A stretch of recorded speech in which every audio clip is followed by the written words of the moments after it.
Overcoming obstacles to corporate success. Many companies fail to realize their full potential and continue in long-term growth because they fail to take into account the corporate life cycle. Just as human beings have a life cycle, so do corporates.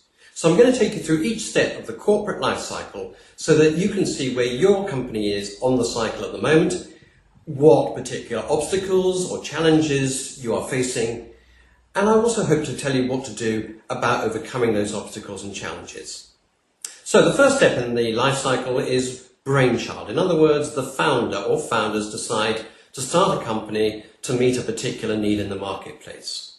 The next step is birth. The organization or the company is given birth to, it becomes a legal entity, and from then on, of course, it is actually in business.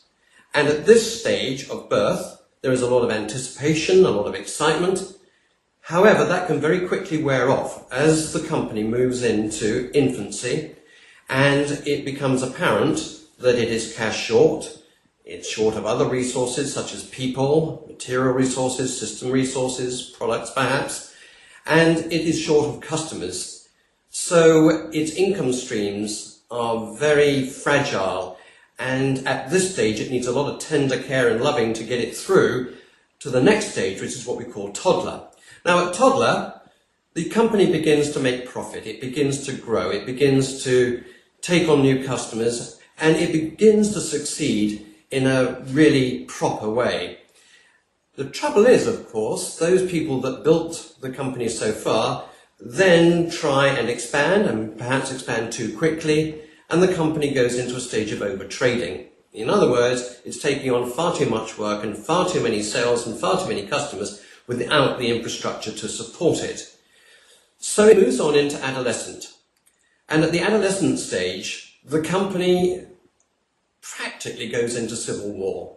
In other words, the people that founded the company, the entrepreneurs, the marketeers, the salespeople, come into a direct conflict with the professional managers that are brought in to put in place the right infrastructure, the processes, the policies, the systems, the structures of the organization that are needed for it to run smoothly and successfully and above all, cost effectively. Once you've got yourself through the adolescent stage, you then move into prime. At this stage, the company is mature, it's successful, it is growing, it's succeeding, and it's as though the directors feel that they've actually hit the formula for never-ending success. The problem is, competitors have their eye on the company and are perhaps beginning to creep up on it, the marketplace is changing, and unless the company regenerates and reinvents itself with new products and services, new channels to market, new income streams, the problem is it may start to go into decline. If it does go into regeneration and reinvention, then the first steps of the corporate life cycle play a part here as well. And it's as though you're starting a new business with the brainchild and the birth and the infancy and the toddler, although hopefully not the adolescent piece. However, complacent organizations take their eye off the ball, they fail to regenerate, they fail to reinvent themselves, and the first step is they go into bureaucracy. In other words, internal focus takes over from external focus, internal politics become the thing most talked about, power plays, structure changes, system changes. It's as though the people that were brought in to build the infrastructure now have too big a hold on the company and it's losing its entrepreneurial flair. If this isn't attended to, then the company goes into early decline. It begins to lose big customers, it begins to lose income, and it may even begin to show some losses. And so the company makes people redundant, it cuts costs, it lays people off and closes down parts of the business in the hope that they'll stop this continuance, if you like, of decline.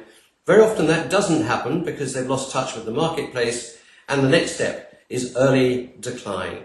And this is where the organization is really beginning to get into severe trouble, and leading from that, it goes into terminal illness.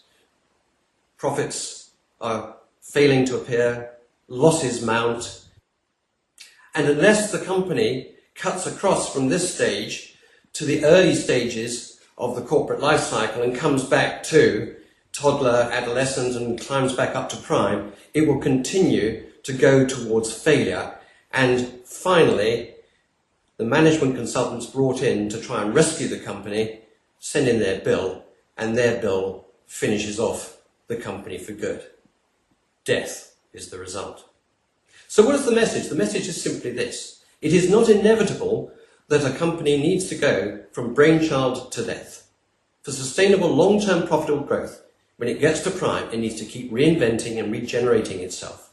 If it goes beyond prime and starts to go into decline, it can still get out of the problems and the situation if it takes on board the need for real drastic change and reinventing itself by coming back to the early parts of the corporate life cycle and really taking on board the challenges as though it were a new company.